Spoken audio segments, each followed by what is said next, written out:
అండి అందరికి welcome back to my channel. నేను మీ వైజాగ్ పిల్ల. ఈ రోజు శనివారం, సప్త శనివారాల్లో 6వ వారం పూజ ఇలా జరిగింది.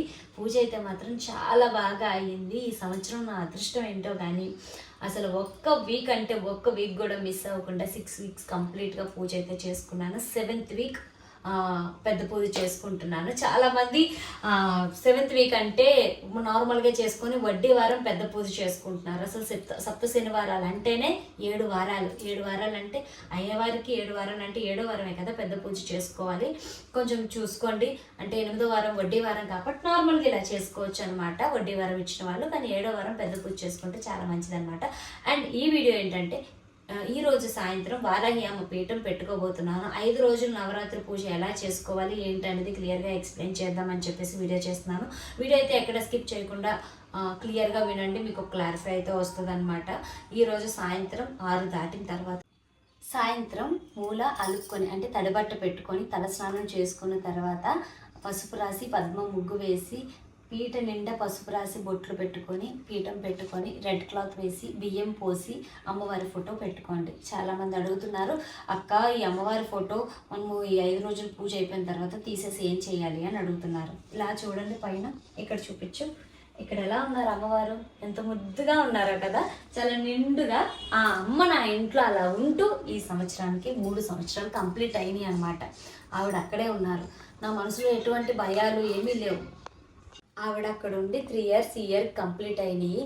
అమ్మ ఇంట్లో ఉన్నారని నేను ఏ రోజు భయపడలేదనమాట. ఆవిడది ఉగ్ర రూపం, ఏమైపోద్దు, అమ్మవారు వారాహి అమ్మను పూజించుకుంటే ఇలా అవుతుంది అలా అవుతుంది అనే భయాలు అనేవి ఫస్ట్ పక్కన పెట్టి నమ్మకంతో, అంటే దుర్గమ్మని ఎలా పెట్టుకున్నాను ఇంట్లో ఆవిడని అలానే పెట్టుకున్నాను, నా అమ్మని ఇద్దరిని అలానే చూసుకుంటున్నాను, అలానే పూజ చేసుకుంటున్నాను. అంతా మంచి జరుగుతుంది నాకు ప్రజెంట్ అయితే మాత్రం. నా మనసులో నా మైండ్లో ఎటువంటి భయాలు లేవు. కాబట్టి మీకు కూడా అలా అనిపిస్తే, ఎటువంటి అనుమానాలు ఏవి మీ మనసులో మీ మైండ్లో లేకపోతే మీరు పెట్టుకోండి పూజ. ఎవ్రీ వీడియోలో కూడా నేను ఇదే చెప్తున్నాను, ఇదే చేయమనే చెప్తున్నాను. మీకు నమ్మకంతో ఉంటే పీఠం పెట్టుకోండి, పూజ చేసుకోండి, మంచిగా అమ్మవారిని యథాస్థానంలో పెట్టి పూజ చేసుకోండి. ఆఫ్టర్ పూజ అంటే ఈ నవరాత్రులు కంప్లీట్ అయిన తర్వాత మళ్ళీ దేవుడి గదిలో పెట్టేసుకోవచ్చు అనమాట. ఇంకా సాయంత్రం కంద దొరికితే కంద దీపం పెట్టండి. లేదు అనుకుంటే ఈ 5 రోజులు కంద దీపం దొరికితే కంద దీపం మార్చేయండి. ఏ రోజు ఆ రోజు మార్చేసుకొని ఆవుకైతే ఆవుకు పెట్టేయండి, లేకపోతే కూర వండుకొని తినేయచ్చు అనమాట. ఇంక ఈ 5 రోజులు కూడా బ్రహ్మచర్యం పాటించండి. ఇంక కటిక నేల మీద పడుకోండి. అండ్ రోజు తలస్నానం చేయండి సాయంత్రం పూట దీపం పెట్టేటప్పుడు. అండ్ అమ్మవారికి రెడ్ ఫ్లవర్స్తో పూజ చేసుకోండి, అష్టోత్తరాలు చదువుకోండి, విఘ్నేశ్వరు పూజ చేసుకోండి, ఎర్రదుంప అండ్ పొమగ్రానైట్ నైవేద్యం పెట్టండి. పానకం మిస్ చేయకండి, పానకం కూడా పెట్టండి. ఏదో ఒక నైవేద్యం మీకు కలిగితే పెట్టండి. ప్రతిరోజు తాంబూలం పెట్టండి.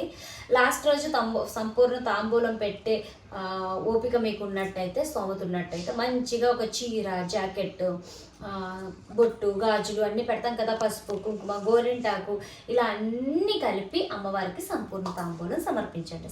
సమర్పించిన తాంబూలాన్ని మీరు ఉంచుకున్నా పర్వాలేదు. లేదు అంటే వారాహి అమ్మ కింద భావించి ఎవరైనా ముత్తైదువుని పిలిచి ఆవిడకి తాంబూలం ఇవ్వండి. మంచిగా ఆ రోజు ఆవిడకి కడుపు నిండా అన్నం పెట్టి, అదే భోజనం పెట్టి, ప్రసాదాలు ఏవైతే వండుతారో నైవేద్యాలు అమ్మవారికి ఆవిడకి పెట్టి మంచిగా సంపూర్ణ తాంబూలం ఇచ్చి సాగనంపండి. ఇంక ఈ 5 రోజులు కూడా ఇలా చేసుకోవడమే పూజ. ప్రతిరోజు సాయంత్రం తెల్లవారి పూజ ఎలా అక్క అని అడుగుతున్నారు. కొంచెం పెందలాడే లేచి, మనము నవరాత్రులు ఎలా లేస్తామో మాల వేసుకున్నప్పుడు అలానే కొంచెం పెందలాడే లేచి ఇల్లు శుభ్రం చేసుకొని తలస్నానం చేసుకొని, వీలైతే తలస్నానం 2 పూటలో చేయలేని వాళ్ళు మరి పూజ చేస్తున్నాం అంటే కంపల్సరీ చేసుకోవాలి కదా, చూసుకోండి. లేదు అనుకుంటే తలస్నానం కాకపోయినా ఈవినింగ్ తలస్నానం మార్నింగ్ తలస్నానం చేసేయండి. ఈవినింగ్ కావాలంటే వాష్రూమ్కి వెళ్ళినట్టయితే మళ్ళీ చేసుకోండి. వాష్రూమ్కి వెళ్ళినట్టయితే ఒంటి స్నానం చేసుకొని ఈవినింగ్ దీపారాధన చేసుకోండి. ఈవినింగ్ మార్నింగ్ లేచి తలస్నానం చేసి అమ్మవారికి పీఠం మాత్రం కదపకండి. కొండెక్కిన దీపాలు, ఈ కంద దీపం ఇవన్నీ తీసి పాత పువ్వులు తీసేసి కొత్త పువ్వులు పెట్టేసి అట్లీస్ట్ ఒక బెల్లం ముక్కైనా అమ్మవారికి నైవేద్యం కింద పెట్టి దీపం వేసేసి డోర్ దగ్గరికి వేసేసి వదిలేసేయండి. అంటే పీఠం పెట్టుకున్నామంటే అమ్మవారి ఇక్కడ ఉన్నట్టే కదా, అందుకోసం అని చెప్పేసి ఈ 5 రోజులు ఇలా పాటించండి. సాయంత్రం మళ్ళీ 6 తర్వాత 11, 12 లోపల ఎప్పుడు దీపారాధన 9 లోపల దీపారాధన చేసేసుకోండి. దీపారాధన అయిపోయిన తర్వాత ఒక పావు గంట పోయిన తర్వాత అమ్మవారి దగ్గర ఉన్న నైవేద్యాలు ఏవైతే ఉన్నాయో పొమగ్రానైట్, ఎర్రదుంపలు, పానకం అవి వెంటనే తీసుకొని తినేసేయండి. అంటే ఇంట్లో నలుగురు పంచుకొని ప్రసాదం స్వీకరించేసేయండి. ఎందుకంటే మళ్ళీ అవి ఉంచి తెల్లవారి వరకు ఉంచితే తెల్లవారు మళ్ళీ ఎవరు తినకపోతే వేస్ట్ అవుతుంది కదా, అందుకని చెప్తున్నాను. అవి అప్పటికప్పుడు అందరూ తినేసారంటే అన్నీ కొంచెం కొంచెం పెట్టండి. 5 రోజులు కూడా. 5వ రోజు వచ్చేసరికి బుధవారం పడినట్టుంది. బుధవారం మంచిగా అన్ని రకాలు 9 రకాలు ఒప్పుకుంటే మనము దేవీ నవరాత్రుల్లో దసరా రోజు ఎలా సెలబ్రేట్ చేసుకుంటామో అలా సెలబ్రేట్ చేసుకోండి. మంచిగా చేసుకోవాలనుకుంటే, లేదు అంటే నార్మల్గా ప్రతిరోజు దీపారాధన ఎలా చేసుకుంటారో అలా చేసుకొని ఉద్యాపన ఇచ్చేసి పీఠంకి తెల్లవారుజామున లేచి మళ్ళీ యథావిధిగా అమ్మవారిని దేవుడి మందిరంలో పెట్టేసుకోండి. మరుసటి 5 రోజులు పూర్తయి అంటే ఈ నవరాత్రులు పూర్తయిన తర్వాత సంగతి చెప్తున్నాను అనమాట. ఇలా పాటిస్తే పూజ చేసుకోండి. మనసులో ఏ భయాలు ఏ టెన్షన్స్ అంటే ఏమైపోద్దని భయం అనేది లేకుండా పూజ చేసుకోండి. చాలా మంచి జరుగుతుందనమాట. నేను కూడా ఈరోజు సాయంత్రం అయితే పీఠం పెట్టుకోబోతున్నాను. సాయంత్రం అప్డేట్ సాయంత్రం ఇస్తాను.